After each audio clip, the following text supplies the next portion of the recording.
BFM TV, il est 14 h. Bienvenue dans l'après-midi info. On est ensemble jusqu'à 18 h. Bonjour à tous, bonjour Valentin. Bonjour Fanny. À la une cet après-midi, une voiture a foncé dans la foule à Los Angeles à la mi-journée. Plusieurs dizaines de personnes ont été fauchées. Certaines sont dans un état critique. La cause de l'incident est inconnue à ce stade. Les dernières informations avec notre correspondante aux États-Unis, Karine Oten, dans un instant. Un couvre-feu en France pour lutter contre les criminels face à la multiplication des règlements de compte sur fond de trafic de drogue. Le maire de Nîmes va confiner les moins de 16 ans entre 21 h et 6 h du matin. Une mesure effective dans certains quartiers sensibles dès lundi. François Bayrou se laisse l'été pour affiner son plan de redressement. Déclaration du Premier ministre à Pau en marge du départ de la 14e étape du Tour de France.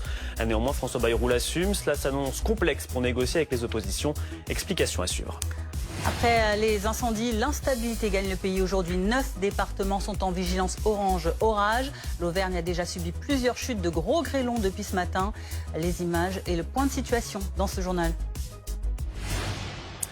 Cette information donc qui nous est parvenue à la mi-journée. Une voiture a foncé dans la foule à Los Angeles. Au moins 20 personnes ont été fauchées. Certaines sont dans un état grave. Oui, on va retrouver notre correspondante Karine Oten aux États-Unis. Carrie, que s'est-il passé exactement ?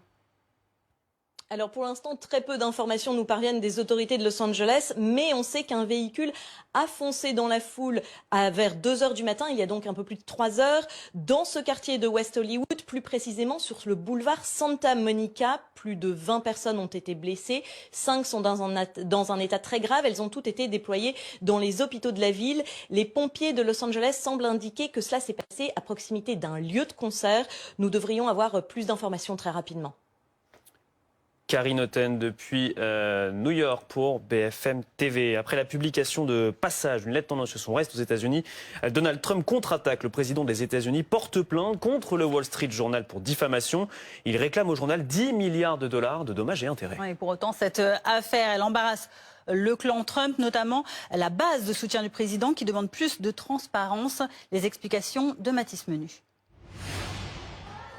2003, Jeffrey Epstein célèbre son 50e anniversaire.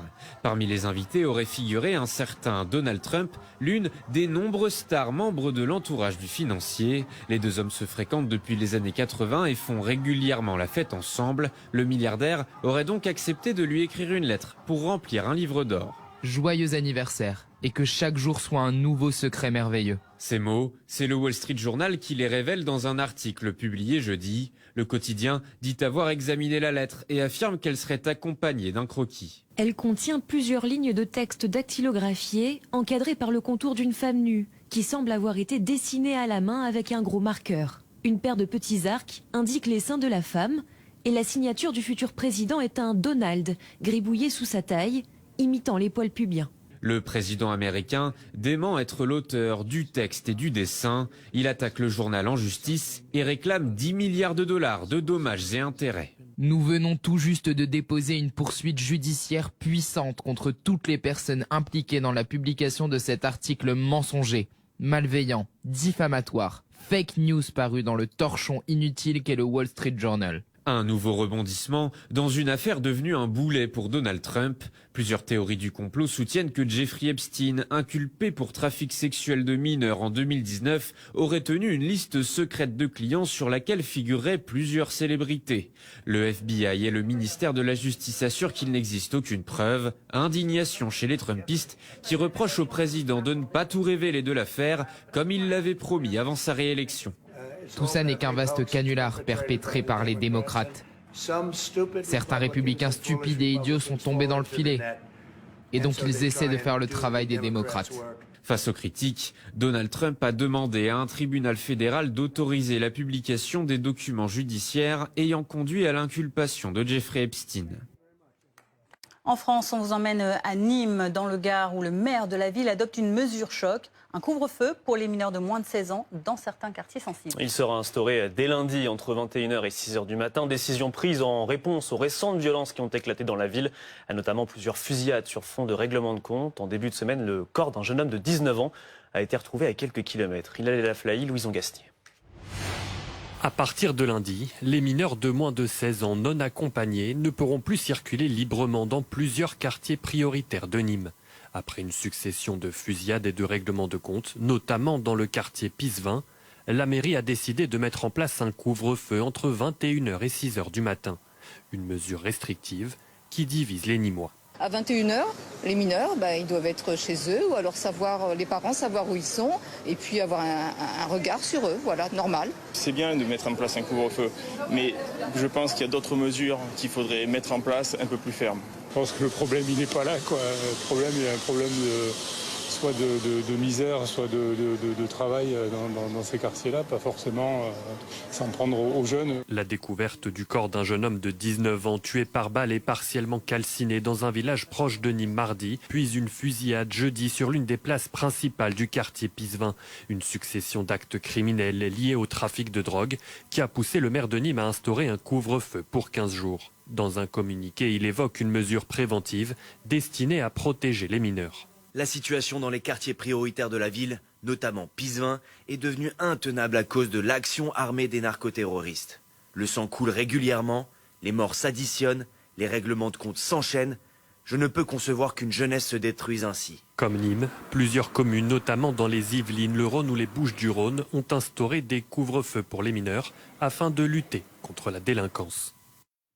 Et bonjour Mélissa Gilles, merci d'avoir accepté notre invitation. Vous êtes représentante dans le Gard du syndicat Alliance Police. Ce couvre-feu pour les mineurs qui sera imposé à partir de lundi, selon vous, c'est une bonne solution pour endiguer ces problèmes de violence ? Oui, bonjour à tous.